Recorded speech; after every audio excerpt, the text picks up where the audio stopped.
अज़बिल्लाहिमिनश्शैतानिर्रजीम बिस्मिल्लाहिर्रहमानिर्रहीम। अस्सलाम वालेकुम फ्रेंड्स, उम्मीद आप खैरियत से होंगे। ये आज पार्ट 2 है हमारा परसेप्शन का। आज हम कवर करने लगे हैं part 2 subliminal perception, extra sensory perception, determinants of perception और इल्यूजन और उसकी टाइप्स। जो पार्ट 1 था उसमें हमने कवर किया था सेंसेशन, परसेप्शन के डिफरेंसेस, परसेप्शन, प्रोसेस और बेसिक परसेप्चुअल एबिलिटीज़, जिसमें आता है एक depth perception. Depth perception 3D में आता है, जिसमें मोनोकुलर बाइनोकुलर क्यूज़ थे जो हम डिस्कस कर चुके हैं। फिर हमने gestalt principle of perception discuss किए थे, जो लास्ट वीडियो थी इसका पार्ट 1। आज हमारे पास पार्ट 2 है। हम स्टार्ट करते हैं सबलिमिनल परसेप्शन। सबलिमिनल का मतलब होता है कंसील्ड, हिडन, अनअवेयर जिससे हो, ऐसी परसेप्शन जो आपको पता ना हो, और ये होती है अनकॉन्शियस माइंड में। अनकॉन्शियस माइंड क्या होता है? जो आपका प्रोसेस करता है ऑटोमेटिकली। अनकॉन्शियस माइंड का लास्ट टाइम जो सबसे पहली वीडियो थी उसमें डिस्कस हुआ था कि अनकॉन्शियस माइंड क्या है। फॉर एग्जांपल इसकी मैं देती हूँ कि अगर आप कोई काम करते हो, आप उसको ऑटोमेटिक पे लगे हुए हो। फॉर एग्जांपल आपको गाड़ी आपको चलानी आई है, पहली दफ़ा सीखी, 2 बार सीखी। अब जब आप उसमें प्रो हो जाते हो तो क्या करते हो? आप ऑटोमेटिकली गाड़ी में बैठते हो, उसको स्टार्ट करते हो और चले जाते हो। आपको नहीं पता होता, आपके मतलब कॉन्शियसली आप ना अपने गियर को कंट्रोल करते हो ना ब्रेक को कंट्रोल करते हो, आप ऑटोमेटिकली वो काम कर रहे होते हो। तो उसी एग्जांपल देखें, अगर आप मतलब कि नमाज़ पढ़ें, अक्सर नमाज़ तो डेफिनेटली कॉन्शियसली पढ़नी चाहिए, लेकिन कभी कभी ऐसा होता है कि आप नमाज़ पढ़ जाते हो मगर आपको होश नहीं होता कि आपने क्या किया, क्योंकि आप कॉन्शियस माइंड से नहीं पढ़े थे, आप ऑटोमेटिक पे होते हो। मतलब आपको आयत भी याद होती है, आपको सब कुछ याद होता है, आप कर लेते हो वो काम। नहीं, वो काम जो ऑटोमेटिक हो जाए, आपको जिसके लिए सोच के नहीं करना पड़ा, वो क्या है? आपके अनकॉन्शियस माइंड पे है, जो कि प्रोसेस होता है ऑटोमेटिकली। सबलिमिनल परसेप्शन वहीं काम करती है। अगर मैं आपको ये दिखा सकूँ पिक्चर, क्या अब ये वर्ल्ड दिखाया कि दुनिया से आई परसेप्शन। हमेशा आपको कॉन्शियस माइंड में परसीव करने के लिए स्टिमुलस, स्ट्रॉन्ग स्टिमुलस चाहिए, ठीक है।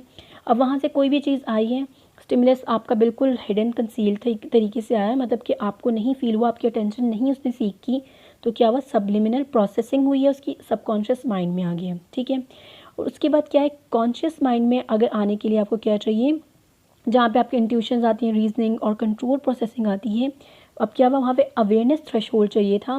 थ्रेशोल्ड क्या होता है कि आपके मिनिमम, आप वो मतलब कि मिनिमम आपका स्टिमुलस जो आपकी अवेयरनेस को प्रोवोक कर सके, यानी कि अवेयरनेस को लाने के लिए आपको कोई भी चीज़ मतलब कि जगाने के लिए, मतलब कॉन्शियसली करने के लिए एटलीस्ट इतना तो हो कि वो आपको जगा सके। वो स्टिमुलस जो आपको एटलीस्ट जगा सके, वो आपका अवेयरनेस थ्रेशोल्ड में आ जाएगा, ठीक है। ये आपके पास है सबलिमिनल परसेप्शन। अब इसकी क्या इंपॉर्टेंस है? Stimulus that are perceived without being aware about them but may influence one's attitudes and behaviours. मतलब आपके एटीट्यूड्स पे इन्फ्लुएंस करते हैं, आपके बिहेवियर में करते हैं, लेकिन आपको पता ही नहीं होता। अब ये कोई लफ्ज़ हो सकता है, कोई साउंड हो सकता है, कोई स्मेल हो सकती है। आपने ये चीज़ मार्क करनी है कि ये इतनी इंटेंस नहीं होती है कि आप इसको रिपोर्ट करें कि मैंने इसको एक्सपीरियंस किया था। आप बिल्कुल रिपोर्ट करेंगे, आपको पता भी नहीं होगा, लेकिन ऐसा एग्जिस्ट करता है। ये सबलिमिनल परसेप्शन आज बहुत ज़्यादा यूज़ होती है, स्पेशली मार्केटिंग में, एडवर्टाइजमेंट में। इसकी मैं आपको एग्जांपल्स देती हूँ, आपको ज़्यादा अच्छे से समझ आ जाएगा। इसकी एग्जांपल है, बहुत से एग्जांपल्स हैं। सबसे पहले आप अमेज़ॉन की देखें। अमेज़ॉन की एग्जांपल में आप देखें, ये एक जो उसका एरो बन रहा है ए से जी तक, ये जो है, ये जो क्यूट इनका एरो कनेक्टिंग ए टू जी है, इसका ये मतलब होता है कि अमेज़ॉन पे आपको ए टू जी प्रोडक्ट्स मिल जाएंगे, ठीक है। और इस ये बहुत ज़्यादा मतलब कि उनका प्रोडक्ट को इंक्रीज़ करने का तरीका होता है। ये एक हिडन मीनिंग होता है, ठीक है। आपको बाज़ाहिर तो नहीं लग रहा, लेकिन एक हिडन मीनिंग होता है किसी भी चीज़ का, और इसकी वजह से उनकी सेल पे अफेक्ट पड़ता है। उसी तरीके से एक स्टडी कंडक्ट की गई थी 1950s में। उन्होंने क्या किया था? मूवी देखने से पहले मूवी की जो रील चल रही थी उसके ऊपर उन्होंने क्या लिखा था? Buy Coca Cola and buy popcorn. इसकी वजह से सेल जो थी वो 50 to 70% की इंक्रीज़ कर गई थी। तो ये इतना इफेक्टिव होता है। आप बाज़ ऐसी एडवर्टाइजमेंट देखते हैं जिनका उस चीज़ से, उस प्रोडक्ट से लेना देना नहीं होता, लेकिन वो आपको किसी और चीज़ से रिलेट करके आपका सबकॉन्शियसली उस चीज़ के ऊपर ध्यान लेके आ रही होती हैं। तो ये हमारे पास क्या है? Subliminal perception. अब हम बात करते हैं एक्स्ट्रा सेंसरी परसेप्शन की। ये क्या होता है? अब ये एब्सेंस या इनएडिक्वेट आप कह लें, मतलब कि absence of adequate stimulus, sorry, यानी कि आपके पास इतना सफिशिएंट स्टिमुलस नहीं होता, थोड़ा बहुत होता है, ठीक है। क्योंकि परसेप्शन है, परसेप्शन में थोड़ा बहुत तो चाहिए, चाहे अगर परसेप्शन मिस परसेप्शन हो जाएगी, वो इल्यूजन बन जाएगी।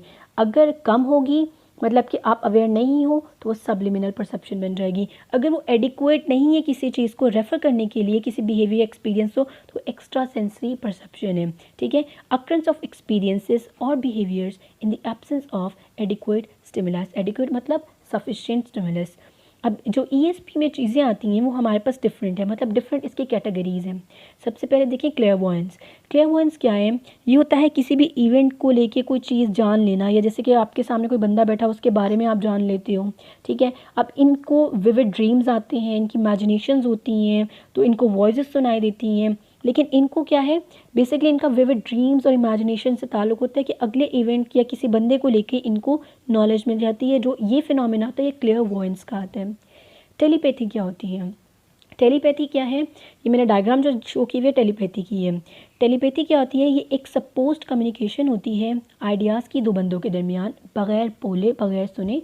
और टेली कम्युनिकेशन आपको बताऊँ तो ये आप मतलब कि बहुत ज़्यादा डिस्टेंसेस पे भी कर सकते हो।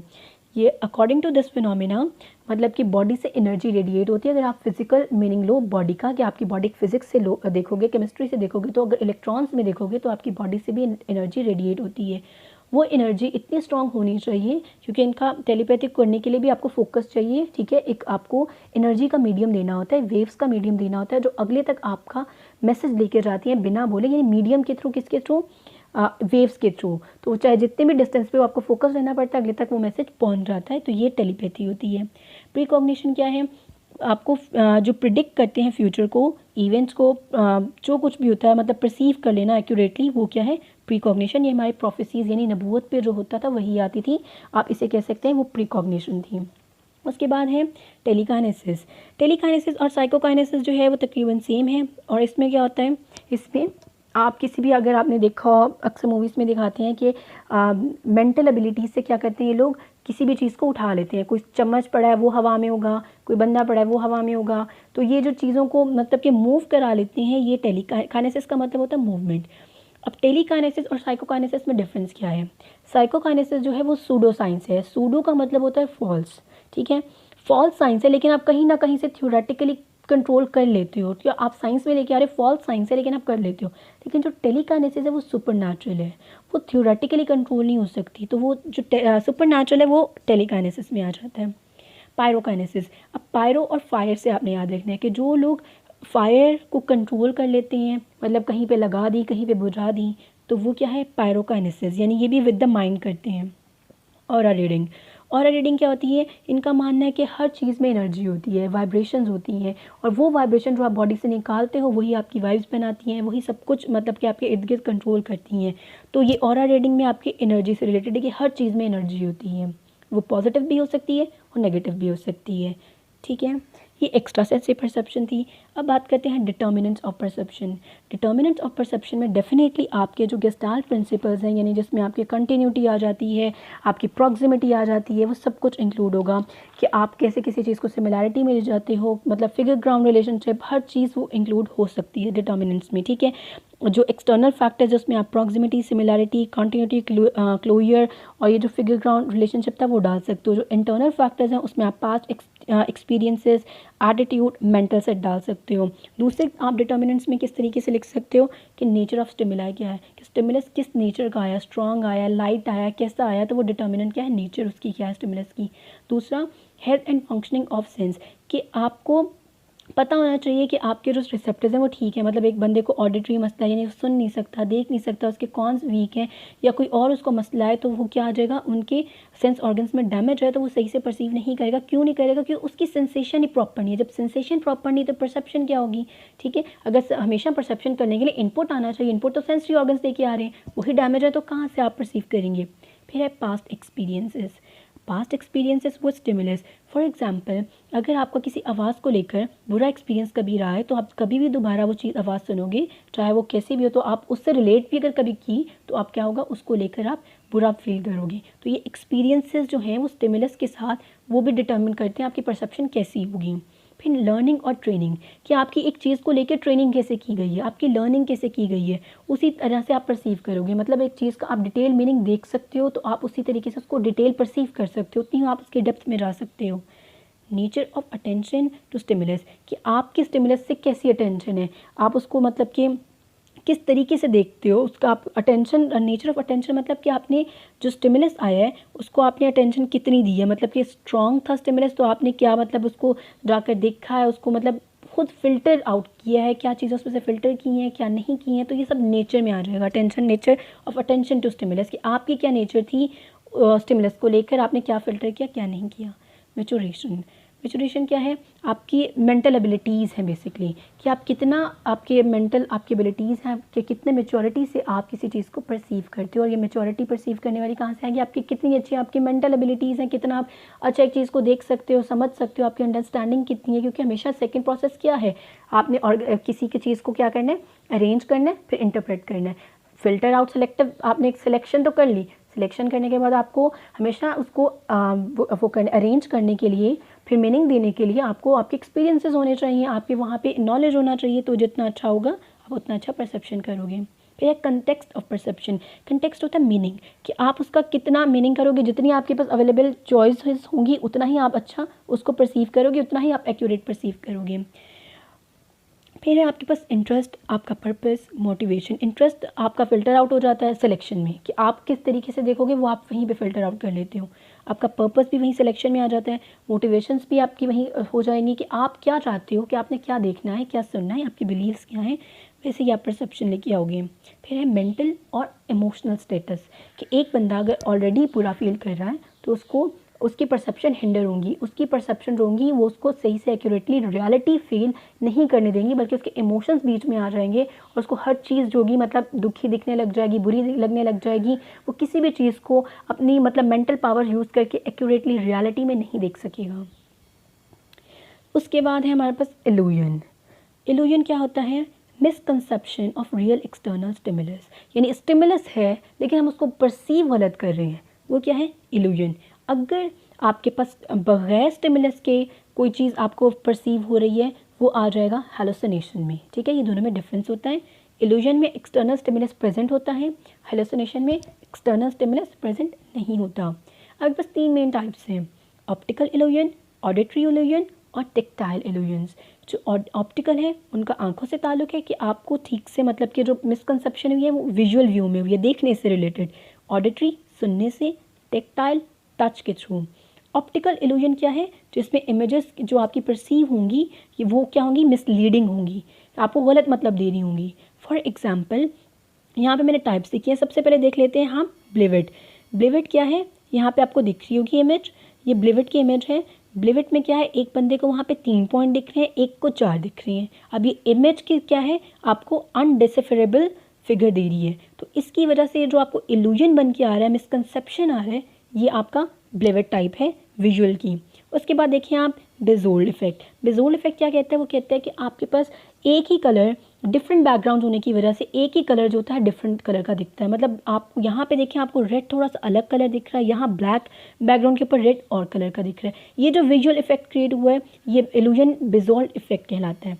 उसके बाद आप देखें एबिनॉस इल्यूजन। एबिनॉस इल्यूजन मैं अभी लास्ट में एक्सप्लेन करती हूँ, जहाँ पे क्या होगा, सेम ऑब्जेक्ट्स दो ले लें आप, 2 सर्कल ऑब्जेक्ट्स आपने लिए, अगर एक को आप मतलब लार्ज ऑब्जेक्ट के इर्द गिर्द रखेंगे वो आपको छोटा दिखेगा, अगर सेम वही ऑब्जेक्ट को आप स्मॉल और सर्कल्स के बीच रखेंगे वही ऑब्जेक्ट आपको बड़ा दिखेगा। ये जो इल्यूजन क्रिएट होती है इसे हम एबिनॉस इल्यूजन कहते हैं। हर्मन ग्रिड इल्यूजन, वो क्या कहते हैं कि आपको घोस्ट लाइक ग्रे ब्लॉब्स मिलते हैं। जो ग्रे ब्लॉब्स मिले हैं ब्लैक स्क्वायर्स के वाइट बैकग्राउंड पे, हालांकि ब्लैक बॉक्सेस पड़े हुए हैं, लेकिन आपको क्या लग रहा है, इल्यूजन ये आ रहा है कि ग्रिड बनी हुई है। तो ये जो है, ये जो आपको मिलेगा, ये हर्मन ग्रिड इल्यूजन कहलाता है। उसके बाद है नेकर क्यूब। नेकर क्यूब क्या है कि आपको जो होता है ये क्यूब डिफरेंट एक पड़ा हुआ है, लेकिन इसकी आप देखें आपको क्या लगेगा, एक इल्यूजन क्रिएट हो रहा है कि यहाँ से इसकी जहाँ से उसका शेड पड़ा है वहीं से आपके उसके एजेस जो होते हैं वो डिफरेंट दिख रहे हैं। तो ये जो इल्यूजन है इसे क्या कहेंगे, नेकर क्यूब इल्यूजन। उसके बाद हम देखते हैं और इल्यूजन को, ये आ जाएगा हमारे पास ऑडिटरी इल्यूजन्स। उसके बाद है हमारे पास टेक्टाइल इल्यूजन्स।